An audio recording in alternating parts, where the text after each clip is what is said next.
Hey everybody, Corey here with Fit Strength and Conditioning and Austere Athlete. I'm here with this week's exercise of the week, and today I'm going to break down the rear foot elevated split squat. It's also known as a Bulgarian split squat. It's an awesome unilateral lower body exercise, and what I'm going to do today is give you some regressions, which are basically some exercises that are a little bit easier for people who are beginning, and I'm also going to give you some progressions for people who have that movement locked in and are ready to load up that exercise and begin pushing themselves to the next level. So here we go. I'm going to start off with the easiest form of this movement, which is the split squat.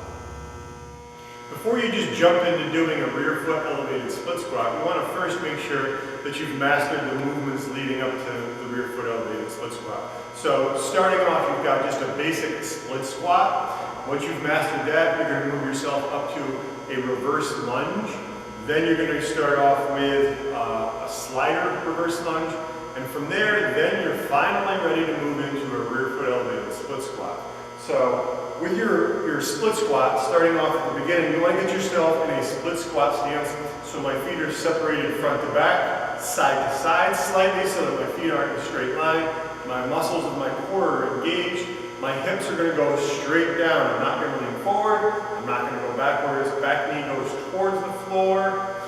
Bring myself down. That front heel never leaves the floor. I'm going to drive through that front heel. My right heel is slightly behind my knee. Okay, so my toes are still in front of my knee. Drive through that front heel. Stand up tall.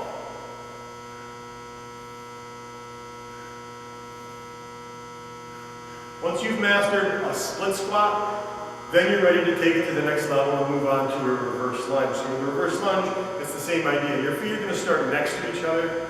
I've got a little bit of space side to side so that I'm not in a straight line. And all I'm going to do is reach back with one leg, put myself into the same position I was just in with my split squat, drive through that front heel, reach back. Okay, so I didn't have an excessive lean forward. Drive through the front heel, stand up tall.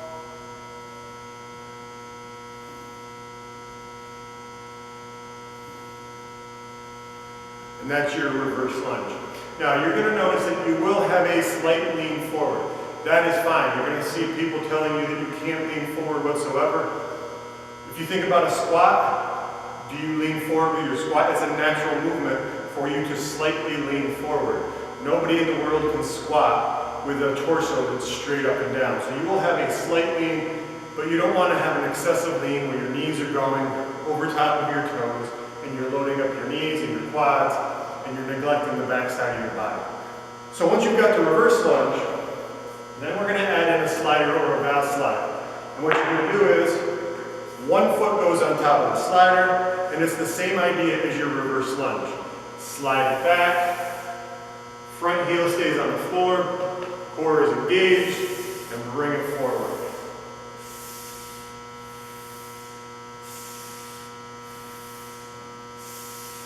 Once you've got that down, then you're ready to move yourself onto a rear foot elevated split squat. Now, when you're doing this, again, you don't want excessive leaning forward. When you're doing this, you shouldn't be wobbling all over the place, so you should have some balance develop before you do that. What you're going to do is, you're going to reach back, foot goes on the bench, and you want to set yourself up before you begin. So I've got my back foot on the bench. I want to make sure that my knee is in the right spot in relation to my heel. Belly's engaged. I'm not going to lean over very far. Chest is nice and big. Drive through that front heel. Stand nice and tall. Hips back. Back.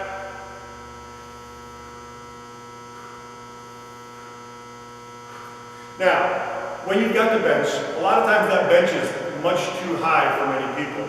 People who have tight quads, tight hip flexors, it's going to be extremely difficult for you to avoid leaning forward if you've got something as high as the bench. So that's where a suspension strap comes in handy. With a suspension strap, you can manipulate how high or how low it's going to be. The only downfall is you've got a lot more instability with a suspension strap than you do with the bench. So once you get your foot into the suspension strap, again, go down to the floor, get yourself set up before you begin. Make sure the strap isn't all the way behind you and off to the side so that it's not causing more instability than you need.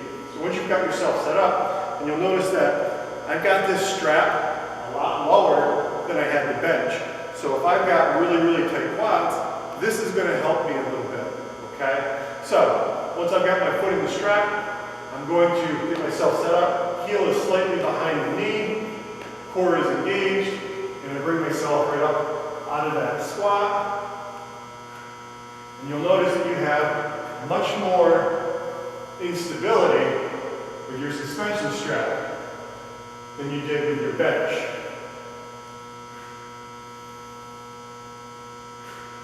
So once you've mastered those, once you master any of these moves, what you can do is begin loading them up using dumbbells, kettlebells, and even barbells, any way that you would squat. So you've got a kettlebell goblet squat, dumbbell goblet squat, 2 kettlebell front squat, anything that you're going to do with your kettlebell or your dumbbell or your barbell. Once you've mastered the moves and you've got the stability and the balance with just your body weight, then you can begin to gradually load those movements up using a kettlebell, barbell, dumbbells, or even sandbags. So that's your rear foot elevated split squat and your regressions for that movement.